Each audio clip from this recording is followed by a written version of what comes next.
Hello friends, உங்ககிட்ட ஒரு விஷயம் சொல்லணும்.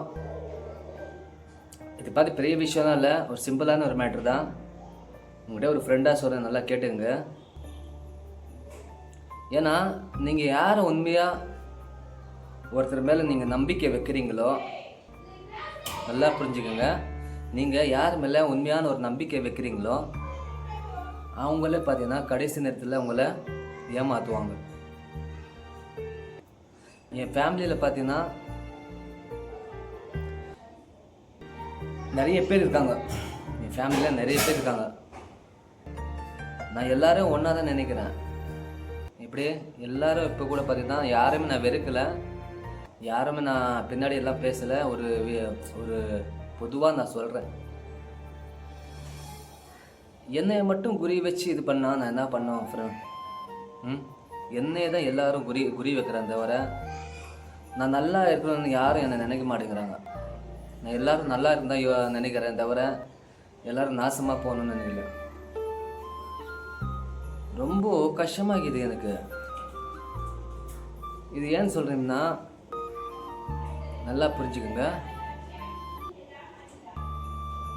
இப்போது ஒரு விஷயம், ஒரு பொதுவாக நான் சொல்கிறேன். நீங்கள் வெளியே ஒரு மனுஷனை பார்க்குறீங்க, சரி, உங்கள் ஃப்ரெண்டு, சரியா? அவன் உங்ககிட்ட பார்த்தீங்கன்னா நல்லா க்ளோஸாக இருக்கிறான். அவன் உங்ககிட்ட க்ளோஸாக இருக்கான். அவன் உங்ககிட்ட வந்து நான் ஒரு சிம்பிளாக சொல்கிறேன், மச்சான் நான் புதுசாக வண்டி வாங்கிக்கிறேன் மச்சான், அந்த மாதிரி சொன்னால் நீங்கள் என்ன நினைப்பீங்க? ஃப்ரெண்டு வாங்கிட்டான், நல்லா இருக்கட்டும், இப்போ தான் அவனுக்கு கொஞ்சம் அறிவு வந்துக்குது, நல்லா முன்னேற்றம், அந்த மாதிரி நீங்கள் நினைப்பீங்களா? இல்லை என்ன இவன் வண்டி வாங்கிட்டான், நம்ம முன்னாடிலாம் வாங்கக்கூடாது, நாசமாக போகணும், அந்த மாதிரி நீங்கள் நினைப்பீங்களா? சொல்லுங்கள் ஃப்ரெண்ட்ஸ். நான் பொதுவாக தான் சொல்கிறேன், நீங்கள் யாரையும் நீங்கள் கம்பேர் பண்ணாதீங்க. நான் ஒரு பொதுவான ஒரு விஷயத்த சொல்கிறேன். உங்கள் ஃப்ரெண்ட் தான், நான் சொன்னல, வண்டி வாங்கிட்டா என்ன நினைப்பீங்க? சரி, நல்லா இருந்தால் நினைப்பீங்க. யாரும் நாசமாக போகணுன்னு நினைக்க மாட்டாங்க. ஆனால் என்னை மட்டும் பார்த்தீங்கன்னா, என்னை சுற்றி இருக்கிறவங்கள பார்த்தீங்கன்னா அவங்கக்கிட்ட நான் என்னவோ திருடி இது பண்ண மாதிரி என்னை ஒரு விரோதியாக தான் பார்க்குறாங்க. எப்படி விரோதியாக பார்க்குறேன் தவிர ஒரு கூட பிறந்தவனா, ஒரு ஃப்ரெண்டாக, அந்த மாதிரி யாருமே பார்க்கல.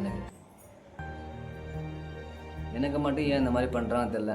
ஆனால் இப்போதைக்கு பார்த்தீங்கன்னா எனக்கு சப்போர்ட்டாக இருக்கிறது பார்த்தீங்கன்னா ரொம்ப ஃபிட்டாக என்னோட கஷ்டம் நஷ்டம்லாம் தெரிஞ்சுக்கிட்ட ஒரே ஒருத்தி தான் என் பொண்டாட்டி மட்டும்தான். உண்மையிலைங்க, நான் என் பொண்டாட்டியை தூக்கி வச்சுலாம் பேசலை, ஒரு சிம்பிளான ஒரு மெத்தடில் தான் சொல்கிறேன். எனக்கு பார்த்தீங்கன்னா என் ஒய்ஃபு தான் பார்த்தீங்கன்னா எனக்கு ஃபுல் சப்போர்ட்டு. அதாவது பார்த்தீங்கன்னா நான் என்ன சொன்னாலும் கேட்டுப்பேன், அட்ஜஸ்ட் பண்ணிக்குமான்னு சொன்னாலும். ஒரு விஷயத்தில், பண விஷயத்தில் பார்த்தீங்கன்னா அவன் என்கிட்ட ஏதாவது கேட்டால் வச்சுக்க, நான் சொல்லுவேன், என்கிட்ட கொஞ்சம் மணி கொஞ்சம் டைட்டாக இருக்குது, காசு இல்லை, 1 வீக் வேணால் வெயிட் பண்ண, நான் வாங்கி தரேன் சொன்னால் 1 வீக் இல்லை, 1 மாதம் சொன்னாலும் வெயிட் பண்ணுவான்.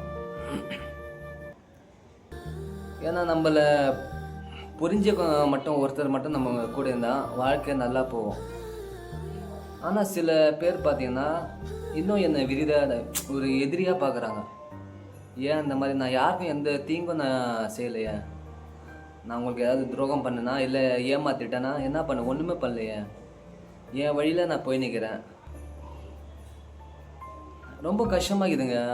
ஏன்னா ஒரு மனுஷனுக்கு சும்மா அப்பப்போ தேல் மாதிரி கொட்டினே இருக்கக்கூடாது. ஒரு மனுஷன் எவ்வளோ தாங்குவானோ அவ்வளோ தாங்குவான். அவனுக்கும் வலிக்கும்ல, ஏன் அவனுக்கு புரிய மாட்டேங்குது அவங்களாம்? இது பார்த்தீங்கன்னா நான் யாரையும் கம்பேர் பண்ணல, ஏதோ என் மனசில் தோணுச்சு. உங்கள் ஃப்ரெண்டோ யாரோ கூட பிறந்தவங்களா இருக்கட்டும், ஒருத்தன் முன்னேறினான்னா அவனை நீங்கள் வாழ்த்துங்க, இன்னும் நீங்கள் இது பண்ணுங்கள் அவங்களுக்கு. ஏன்னா அவன் இன்னும் நல்லா முன்னேறணும்னு நீங்கள் இது பண்ணுங்கள். அப்போ தான் அவனும் நல்லா இருப்பான், நம்மளும் நல்லா இருப்போம். அவன் நல்லா இருக்கான், அவன் நல்லா இருக்கக்கூடாது, நாசமாக போயிடணும்னு நினச்சி வச்சிங்களேன், ஃபஸ்ட்டு அந்த இடத்துல நாம்பளும் நாசமாக போயிடும். யாருமே நீங்கள் ஒரு இதாக நீங்கள் கேவலமாக நினைக்காதீங்க. என்னோட இது வேறு ஒன்றும் இல்லை, உங்கள்கிட்ட சொல்லணும்னு நினச்சி ஸ்கிப் பண்ணாமல் ஃபுல்லாக பாருங்கள் வீடியோ. நான் ஒரு விஷயம் சொன்னால் கூட அதில் ஒரு 1000 அர்த்தம் இருக்கும். 1000 அர்த்தத்தில் பார்த்தீங்கன்னா ஒரு அர்த்தம் உங்களுக்கு பிடிச்சா கூட அது ஏற்றிக்கோங்க, பிடிக்கலன்னா தள்ளிட்டு போயினே இருக்குங்க. அதான் நான் சொல்லுவேன். ஏதோ மனசில் தோணுச்சு, வேறு ஒன்றும் இல்லை ஃப்ரெண்ட்ஸ். என் உள்ளுக்குள்ளே ஓடுதின விஷயத்த நான் சொல்ல. இப்போ கூட பார்த்தீங்கன்னா எனக்கு பக்க பலமாக இருக்கிறது என் வைஃப் தான். அவன் என்கிட்ட 1000 எப்படி சண்டை போட்டாலும் பார்த்தீங்கன்னா 1000 சண்டை நமக்குள்ளே வரும். நான் அவனை அடிப்பேன், 1000 சண்டை நமக்குள்ளே வரும். இருந்தாலும் பார்த்தீங்கன்னா அவனை அடிச்சுட்டு என் பொண்டாடி அடிச்சுட்டு நானே சமாதானப்படுத்துவேன். என்ன பண்ணுறது, விட்டு கொடுத்து போகணும்ல. 1000 தான் என் ஒய்ஃப் இல்லை, நான் எப்படி இது பண்ண முடியும்? ஏதோ சொல்லணுச்சு. ஓகே ஃப்ரெண்ட்ஸ், பாய்.